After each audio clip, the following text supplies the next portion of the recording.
দিয়েছি কেন? তোমার নাম দিয়েছি আশরাফুল মাখলুক। কেন? তুমি সৃষ্টির মধ্যে শ্রেষ্ঠ। আল্লাহ কয় বান্দা সৃষ্টির মধ্যে শ্রেষ্ঠ কেমন জানো? লাকাদ খালাকনাল ইনসানা ফি আহসানি তাকওয়িম। সৃষ্টির মধ্যে তুমি শুধু শ্রেষ্ঠ কেন জানো? বলে সৃষ্টির মধ্যে তুমি সবচাইতে সুন্দর। তোমার মতো সুন্দর আর কোন মাখলুক আমি আল্লাহ তাআলা দুনিয়ার জমিনে বানাই নাই। শুধু কি তুমি সুন্দর এইখানেই তোমার শ্রেষ্ঠত্ব শেষ? বলে না না না, আলাকাদ কাররামনা বানি আদম। সৃষ্টির মধ্যে তুমি সবচাইতে সম্মানিত।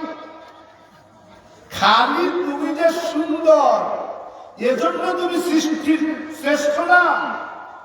দুনিয়ার জমিনে সৃষ্টির মধ্যে তুমি সবচেয়ে সম্মানিত। তোমার মতো সম্মানিত কেউ নেই, কেউ নেই, কেউ নেই। আবার আল্লাহ তাআলা বলেন তুমি সৃষ্টির মধ্যে যেমন শ্রেষ্ঠ, সৃষ্টির মধ্যে তুমি নিকৃষ্ট। তখন আল্লাহ পাক রব্বুল আলামিন জানায় দেন উলা